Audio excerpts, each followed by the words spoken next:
All right, here we are with segment number 2 of the Top Gun 55 Chevy with George Burns and Burns Brothers Performance.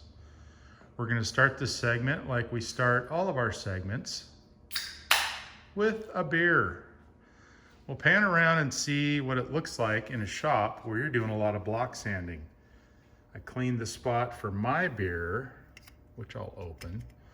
And then we'll get started with a few questions and a little bit of an overview with George and take a look at what he has done on the body of this 55 Chevy.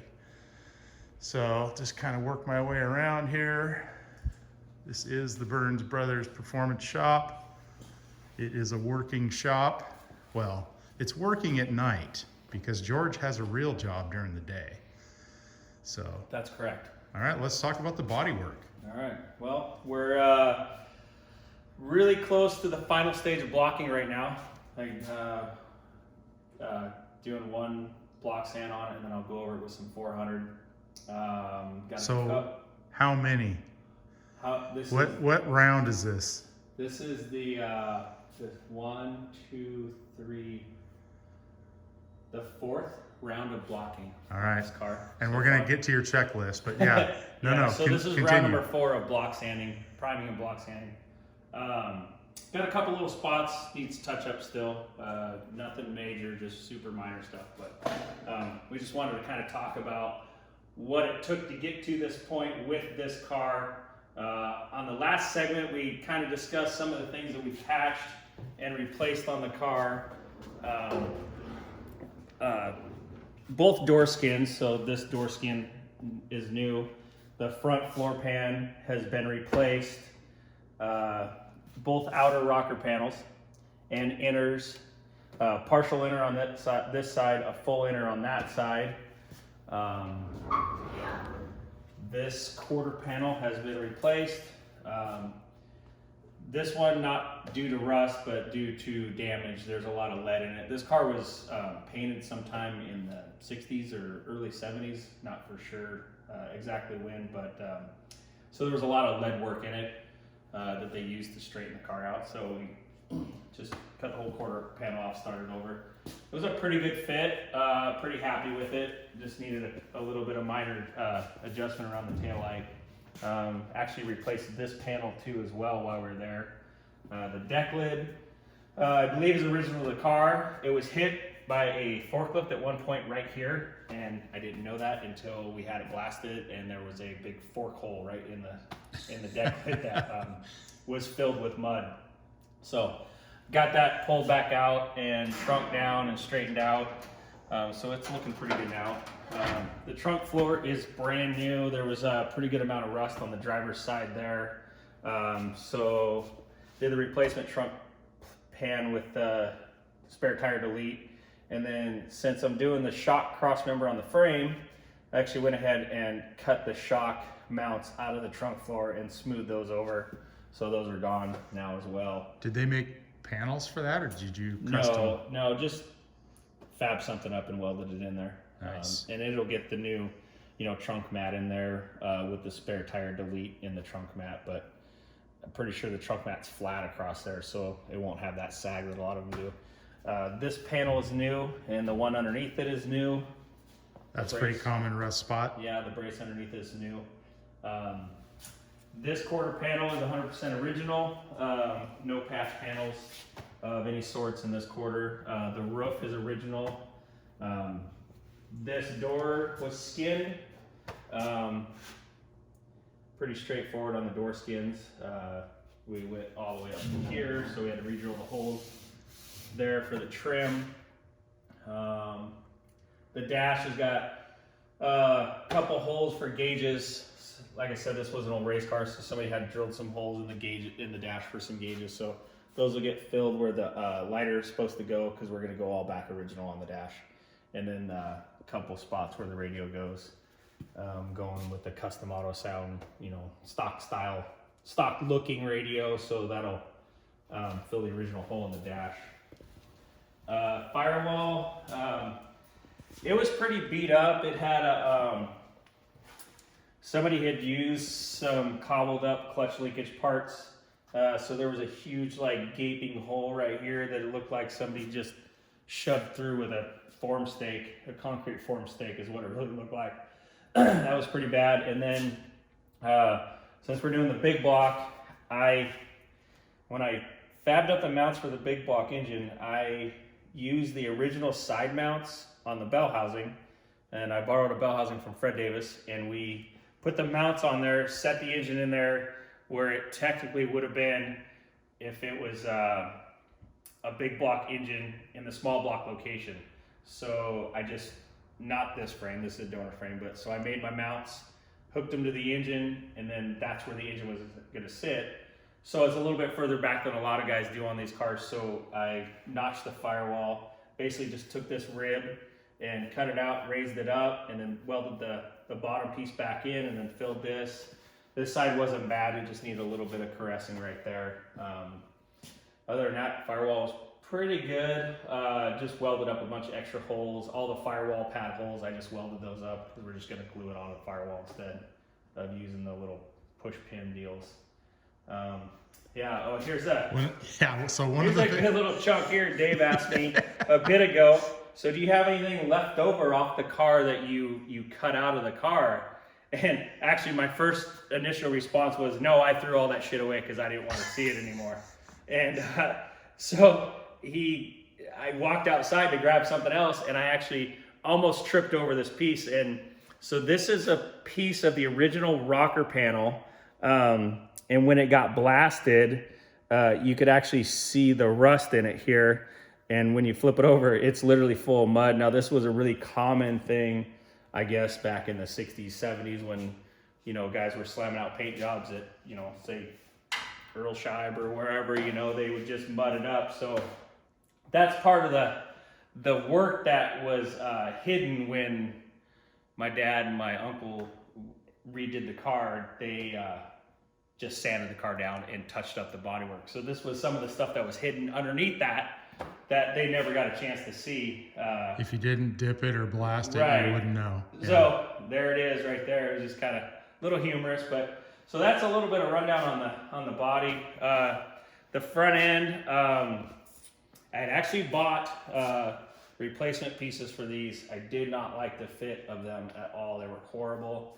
These weren't even bent properly. They were actually crooked in there. So I went back to the originals. They're a little rough on the bottom, but I smoothed them over pretty good. So I got those looking pretty good. The hood actually came off of a four-door car that my uncle got back in the 80s sometime from one of his buddies. The hood is actually pretty nice. It only required a little bit of work. The driver's fender, not too bad. Just took a small patch panel on the bottom. Passenger's fender is the one that had the tire actually came up into it, and it shoved this to about right here is about where that was at, and buckled that area right there. So I actually found a patch panel that went to about right there. Was able to cut most of that off. So that's a 55 fender. Yeah, just the bottom half has been replaced, but so these panels, except for the hood, are original to the car. Nice. Yeah, that was very important for my uncle for me to save that fender. We had several discussions about that fender being saved, and when I told him I wasn't sure, he said I could do it. Customer's always right. Yeah. So, and then here's my table of trinkets that Dave mentioned on the last video. Covered up. I just picked up the stainless from Dave Bradley. Dave Bradley did all the polishing on the stainless for me. Still got to pick up the side spears from him, but stuff looks pretty good. A little dirty right now from sitting in the shop and then handling it with fingers, but that'll all get put on as soon as we're painted here. But pretty happy with it. He did some pretty nice work on that. So. Yeah, good deal. Gathering more parts. I got a few more parts coming in. Show us your organizational skills. Let's see that checklist over there. Oh, yeah. This is not so much organizational as it is. I didn't want to lose track. It's your memory. Yeah, it's so I did not lose where I was at on the car because it's been a little bit fast paced. So basically I created this checklist to keep track of where each panel on the car was at, each major panel basically. So start out with the direct-to-metal primer. A lot of that was done, you know, a while ago or after the car got blasted. Literally the day I picked up the car, I cleaned it all out and primered it from day one. And then I blocked that out and then started my body work and then prime, block, so on, glaze, prime, block. But every time I would finish a task, I would just come over here and mark it off. So I knew where I was at because, like I said, it takes me a little bit longer to get the same result as other people that have been doing this for years. So that's why I needed a chart to figure out where I was at. Well, swing shift and weekends, right? Yeah. You know, having to take time off from working on the car to do other things and spend time with family and have a little playtime, you know, go to the drag strip with friends. So I had to have a checklist to know where I was at when I came back to it, for sure. Nice. Yeah. All right. Does Dave Loney have any questions for me that I did not cover? No, I think you covered it. We covered the drivetrain last time. The frame is sitting over here waiting to be married back with the car. In case you didn't watch the first video, I won't scorn you too much for that. It is a little dusty. I had it covered up with plastic, but I uncovered it so we could do a little rundown on it. It's a 454 cloned as a 427. I did get called out for that. So it is a 454, and yes, I made it look like a 427 for all intents and purposes, to give it some originality to the 60s. Just had the headers ceramic coated. They're Sanderson headers. Pretty happy with the fit, not so happy with the driver's side. The number 1 spark plug boot is a little close. Wasn't too happy about that and didn't realize it until after it was coated. That wasn't one of the things I would normally check for fitment. So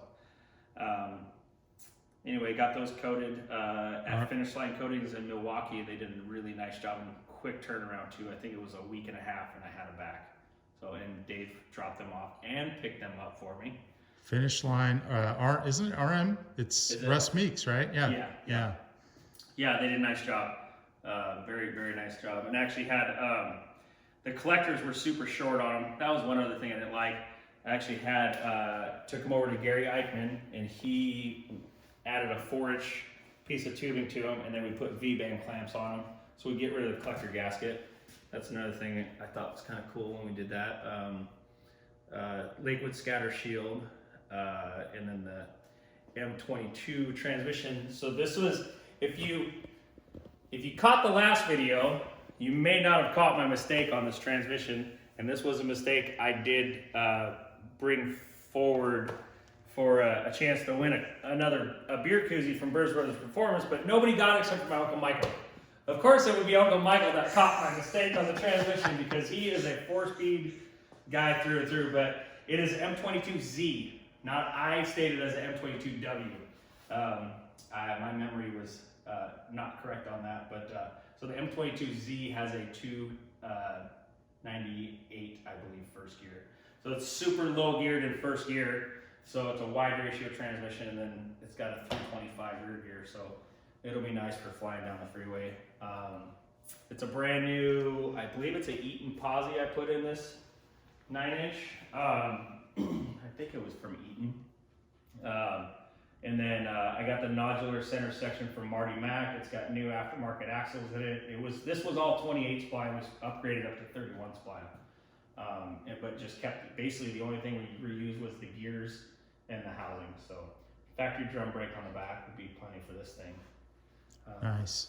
Yeah, other than that, the chassis is pretty much ready for the frame for the car. I just have to basically unbolt the shifter because it's got the fixed shifter handle. I can't take the handle off to get the body over there with the hole in the floor and all that stuff. So I'll take the shifter off, wipe it down, wrap it with shrink wrap. That was a trick I actually learned from Jack Beckman when they painted his El Camino. They wrapped his powder coated chassis with shrink wrap, and I guess it worked out really good. So I'm going to try that. I'm going to wrap it up with shrink wrap and then So when I mask the car to the floor, it'll be just the added layer of protection, keep it from getting overspray on it. Cool. So yeah. We'll When I walked in today, George was drilling holes. He's got the fuel lines run. These are all custom bent brake lines and fuel lines. And he's got them all bracketed and tied down. So it's looking good. It's getting there. Yeah. So we'll be, we're going to be making some big progress this weekend on it. So we'll have something else to show you next week. Awesome. We'll come back with another update soon. Thanks, everybody.